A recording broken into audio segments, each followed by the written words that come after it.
রাজধানীসহ সারা দেশে গত কয়েকদিন ধরে তাপমাত্রা বেড়ে যাওয়ায় তীব্র গরমে অতিষ্ঠ হয়ে পড়েছে জনজীবন। ভ্যাপসা গরমে অনেকেই অসুস্থ হয়ে পড়েছেন। আবহাওয়া অধিদপ্তর জানিয়েছে, ঢাকাসহ ৩৮ জেলার ওপর দিয়ে তাপপ্রবাহ বয়ে যাচ্ছে। তবে আগামী ২৪ ঘন্টার মধ্যে কিছু কিছু জায়গায় তাপপ্রবাহ কমতে পারে বলে জানিয়েছে সংস্থাটি।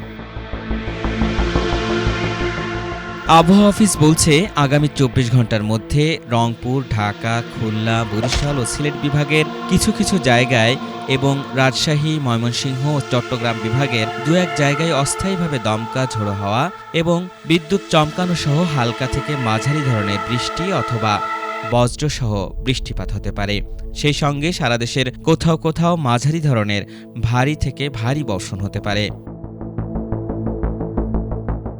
তাপপ্রবাহ নিয়ে আবহাওয়া অধিদপ্তর জানিয়েছে, রংপুর, দিনাজপুর, নীলফামারী, ঢাকা, টাঙ্গাইল, মানিকগঞ্জ, ফরিদপুর, মাদারীপুর, গোপালগঞ্জ, চাঁদপুর, নোয়াখালী, ফেনী, রাঙামাটি ও লক্ষ্মীপুর জেলাসহ রাজশাহী, খুলনা, বরিশাল বিভাগের ওপর দিয়ে মৃদু থেকে মাঝারি ধরনের তাপপ্রবাহ বয়ে যাচ্ছে এবং তা কিছু জায়গা থেকে প্রশমিত হতে পারে। এছাড়া দেশের উত্তর পূর্ব অঞ্চলের দিনের তাপমাত্রা সামান্য কমতে পারে এবং অন্যান্য স্থানে তাপমাত্রা প্রায় অপরিবর্তিত থাকতে পারে।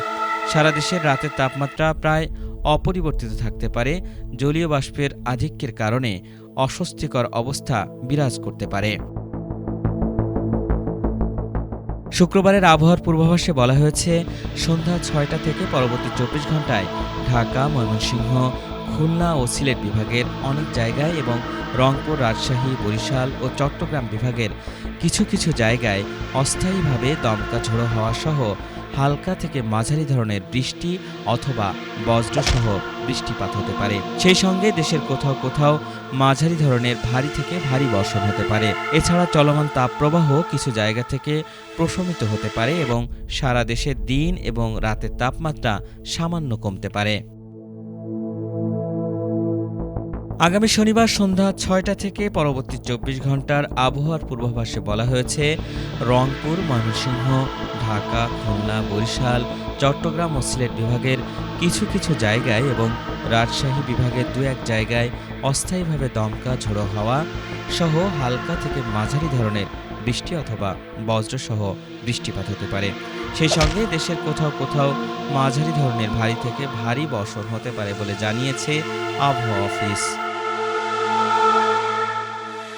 আল ইমরান, এটিএন বাংলা, ঢাকা।